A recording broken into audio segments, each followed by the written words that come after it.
Why New York? Why come by New York? And specifically Staten Island? Why take the time now? Well, you may have noticed I'm not a politician. So I don't do things like traditional politicians do. I had some meetings here in New York. So I said, oh, well, I'm here. We have a lot of strong supporters in Staten Island. Let's go out there and visit with them, hear what they have to say. Because part of representing the people is actually getting to hear from them and seeing what their concerns are.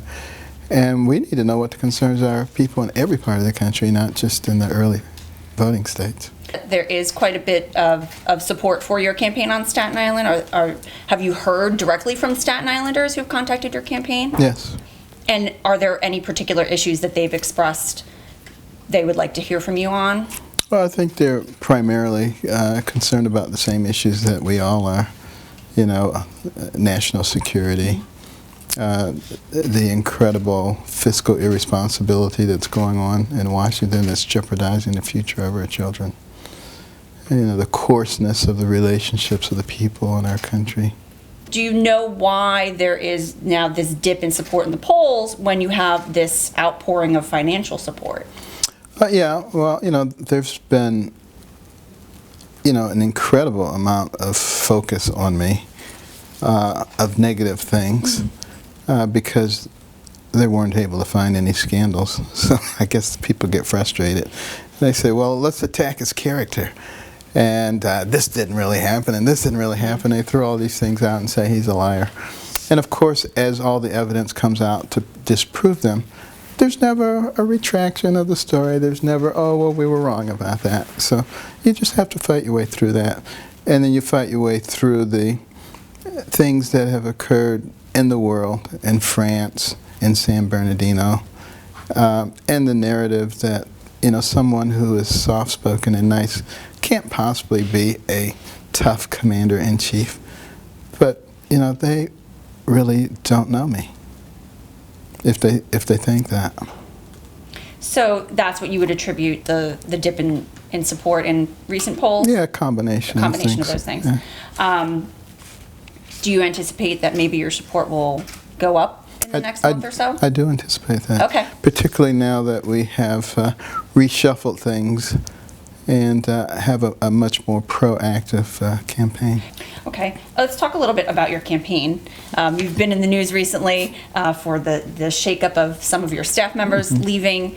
One of the things that has really come up is your relationship with Armstrong Williams and whether his influence on your campaign has been maybe heavier than some of your campaign staff themselves. I understand he's a business advisor of yours, if that's how you would describe him. Why not make him a member of your campaign staff, your advisors? Why have this dynamic of him outside the campaign sort of imposing, or maybe, for lack of a better word, on the campaign? It would be difficult for him because, as you know, he owns many television stations. And for a person who owns television stations to be part of a political campaign would really be a delicate walk. And also, I think his influence has been maybe exaggerated significantly to some degree. And also, I believe that he got more involved because there was a tendency for the campaign not to be very media friendly. And, it's just putting people off. And members of the media felt that they really couldn't, find out what was going on through the campaign, so they would go to him. And I think that kind of distorted the way things normally should be. Have you hired a new communications director? In the process. And so I imagine that person is someone who the media should be going through for official campaign information. I think the media will find the campaign much more friendly. Okay. You hired a new campaign manager. We changed campaign managers, and we hired a new chairman. Okay. A lot of your support is among evangelical voters and Senator Ted Cruz. He also has a broad base of support among evangelical voters. Do you think that he may be one of your toughest competitors in the party, in that he's going to really have to drop a slot for you to move up? And Yeah, I don't really look at anybody as a particular competitor. I don't think about it that way. But I do recognize that, particularly among the evangelicals, I have to counter the false narratives, that have come out that have hurt me. For instance, people said that I experimented with fetal tissue, which is just a complete and total lie. I've never touched any fetal tissue in my life. And, they tried to distort a narrative where I talked about hell. And I said, yeah, I don't believe in a place that's like a dungeon where people are tortured forever and ever by little minions. I said, I just don't believe in that. And I said that would not be consistent with a merciful God. But I do believe that the wicked will be destroyed. And then there came the question about the rapture, and that was misinterpreted also. I don't believe in a secret rapture where you and I are sitting here talking and then you just disappear. And I'm saying, where did she go? And, that was taken and distorted. I believe in the biblical rapture, which is not a secret rapture. That's Christ returning to earth and people going.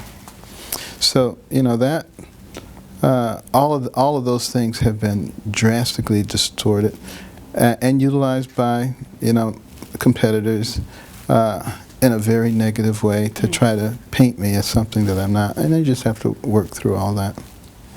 now, do you feel prepared to be commander-in-chief and command an army and deal with terrorism and national security?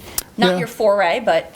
Well, let me put it this way. I think I know as much about it as anybody who's running. There's been a false narrative that, Carson can't know anything about this stuff. And yet, if people actually go back and listen to what I'm saying, you'll see that in most of the cases, it's the stuff that people are talking about now is the stuff that I talked about first. And now I'm talking about Libya. No one else is talking about it, but pretty soon I guarantee you that'll be what everybody will be talking about.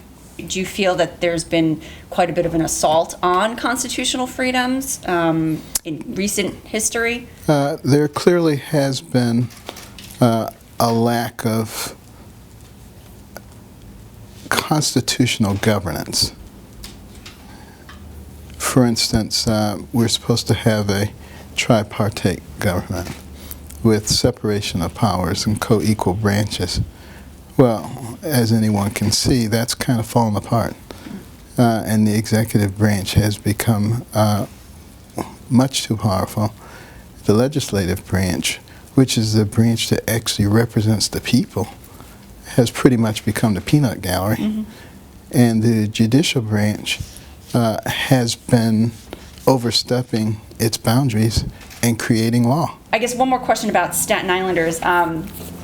We are the most Republican borough. There are actually more registered Democrats here, but they vote very conservatively. They vote Republican oftentimes.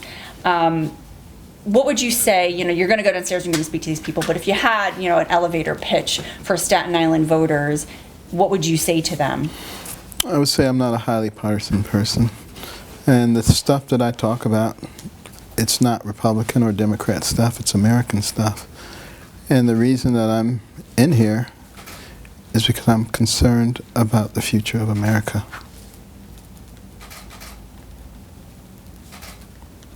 Okay.